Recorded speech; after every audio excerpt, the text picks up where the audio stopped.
Karena selama ini banyak masyarakat kalau dia berobat, yang diobatin bukan sumber penyakitnya dari mana, tapi yang diobatin adalah sakitnya. Saya sudah bertemu dengan salah satu owner GSN Holistik di Geria Sehat Nurusipa.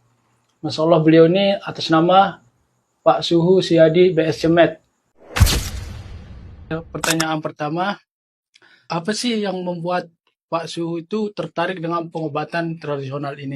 Berkaitan dengan pertanyaannya, karena hadis Rasulullah ya, berkaitan dengan hadis, salah satu hadis yang berhubungan sebelum ke holistik mendalami adalah tentang bekam. Apa sih pengobatan holistik? Pengobatan holistik adalah pengobatan yang dicari adalah pada sumber penyakitnya, bukan pada sakitnya.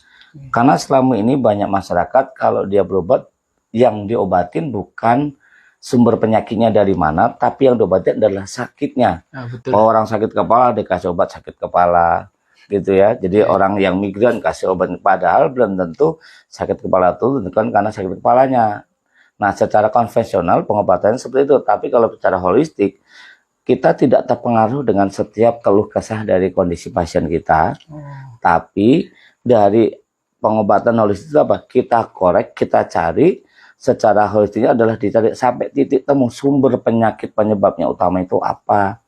Baru kita setelah ketemukan titik simpulnya, barulah kita penanganan. Oh, memang ini butuh peresepan saja selesai atau butuh tindakan. Nah, tindakan itu apa? Dengan terapi-terapi yang dimana menggunakan fisik. Kalau peresepan ini memang menggunakan skill. Makanya holistik adalah solusi untuk pengobatan dan solusi untuk kesehatan masyarakat sekarang, besok, nanti sampai akhir zaman, insya Allah. Oke, Masya Allah. Antara perbedaan kesehatan holistik dan konvensional. Kalau pengobatan yang bersifat konvensional, itu apa? Mereka yang diobatin adalah simptomnya, adalah penyakitnya. Kalau holistik, yang diobatin adalah sumber penyakitnya. Itu udah beda. Yang kedua, kalau pengobatan holistik atau pengobatan tradisional itu, dalam hal proses pengobatan obatnya yang diberikan adalah bersifat alami. Ya, alami itu apa? Halalan dan thayyiban. Tapi kalau pengobatan yang konvensional itu pengobatan adalah dari sintetis. Yang ketiganya, kalau pengobatan alami itu, holistik itu sifatnya adalah konstruktif, membangun.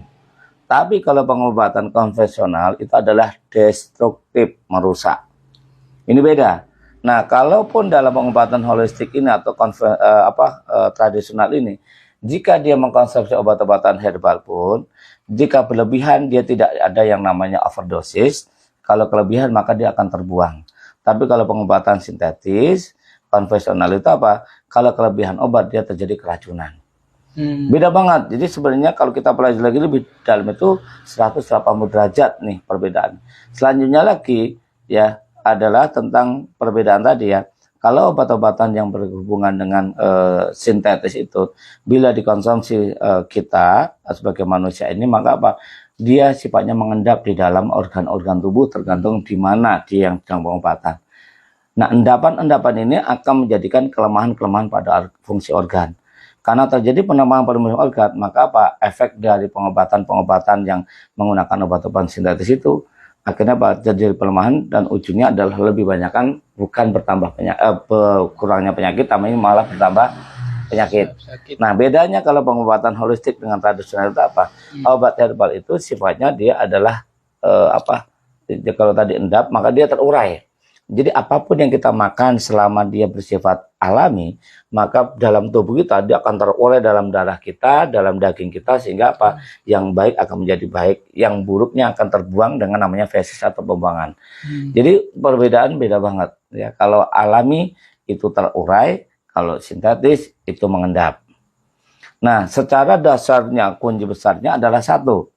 Tubuh manusia itu Allah ciptakan dalam keadaan alami. Tubuh kita itu diciptakan Allah dalam keadaan alami. Maka hanya makanan yang bersifat alamilah yang bisa diterima oleh tubuh kita.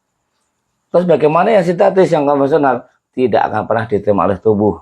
Terus kemana? Dia mengendap. Endapnya di mana? Nah, tergantung dari obat yang konsumsi itu organ mana yang akan dipengaruhi. Nah, inilah yang menjadikan unik.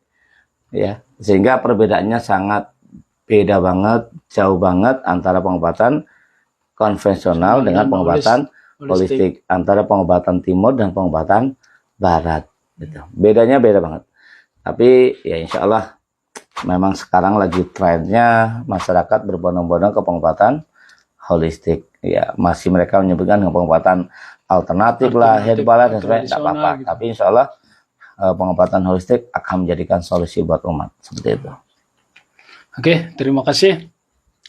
Untuk pertanyaan 2 ini, Masya Allah, bagi ibu bapak ternyata holistik sangat menyenangkan dan unik. Nah, bagi Anda yang belum tahu apa itu holistik, mari simak video yang tadi. Ada 2 penjelasan dari Pak Suhu. Dari penjelasan ini semoga bermanfaat bagi Bapak Ibu. Untuk Pak Suhunya terima kasih untuk soalnya dan penjelasannya. Semoga bermanfaat ya. Amin ya Rabbal Alamin. Terima kasih. Assalamualaikum warahmatullahi wabarakatuh. Waalaikumsalam warahmatullahi wabarakatuh.